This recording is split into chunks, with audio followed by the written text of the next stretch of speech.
Bonsoir à tous et bienvenue sur Au mieux de ta forme, le podcast pour reprendre ta santé en main. Ce soir, je vais vous faire un podcast un peu particulier, je vais pas vous parler de nutrition, j'ai juste envie de vous lire un article paru dans le journal Libération le 19 juin 2018, qui a été écrit par Élise Rousseau, qui est écrivaine naturaliste, et par Philippe Dubois, qui est écologue.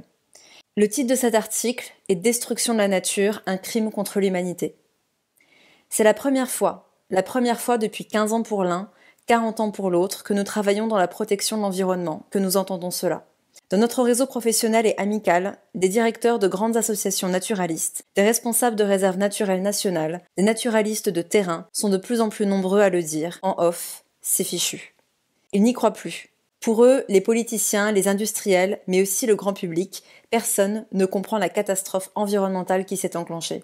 Ils continuent la lutte car il faut bien le faire, mais au fond, ils pensent que l'homme ne pourra pas faire machine arrière, c'est terminé. Nous courons à notre perte. Quand on a comme nous consacré sa vie à la protection de l'environnement, de tels discours font froid dans le dos. Jusqu'ici, nous autres naturalistes pensions que nous arriverions un jour à faire bouger les choses, à faire prendre conscience à l'humanité de son autodestruction. Mais si même nous n'y croyons plus, qui y croira ? Ce printemps est un printemps vide. Les hirondelles, il y a encore quelques années très communes dans les villages, sont en train de disparaître à grande vitesse. On savait qu'on risquait de perdre un jour les éléphants, que les guépards suivaient la même piste. Mais personne n'aurait imaginé que nous perdrions aussi les hirondelles en même temps que les abeilles. Est-ce vraiment cela dont nous voulons ? Un monde sans éléphants, sans hirondelles, sans abeilles ? Aujourd'hui, plus de 12 000 espèces sont menacées d'extinction, et sans doute bien plus, certaines étant encore inconnues de la science.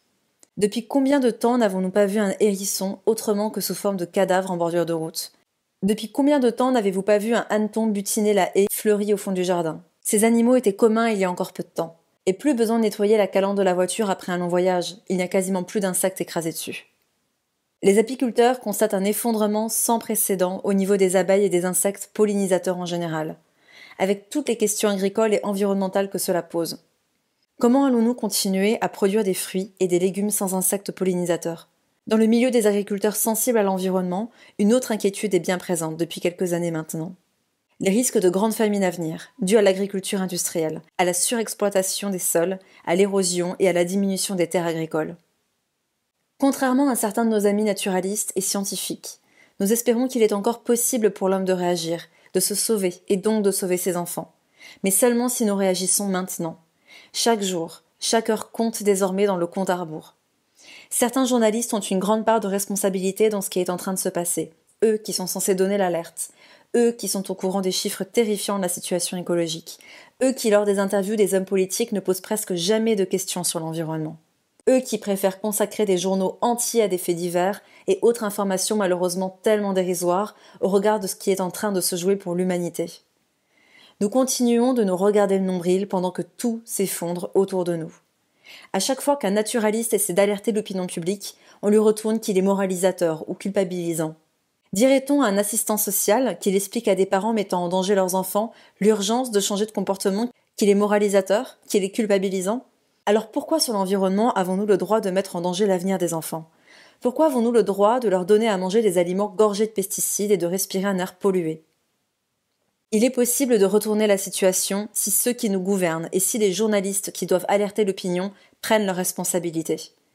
Aujourd'hui, les politiques accouchent de COP21, médiatiquement parfaites, mais dont les objectifs inatteignables font grimacer la communauté scientifique, tant ils sont désormais irréalistes et non soutenus par des actions concrètes.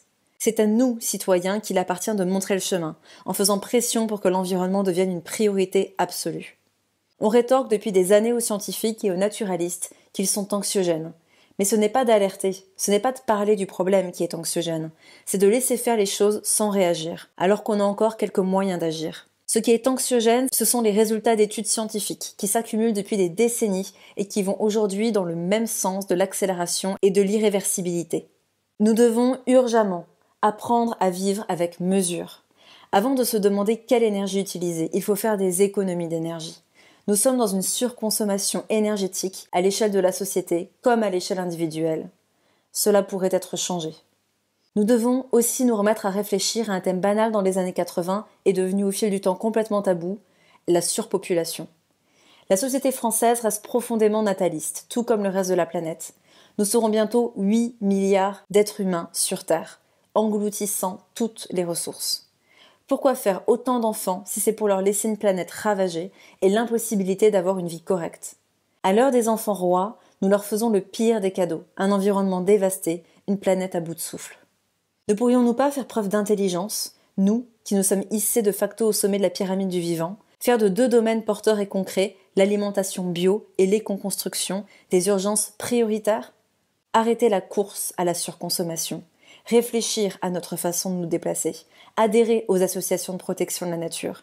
Ces dernières sont toutes extrêmement fragiles. Elles œuvrent à protéger l'humanité, mais leurs maigres subventions sont en permanence réduites quand elles ne sont pas coupées.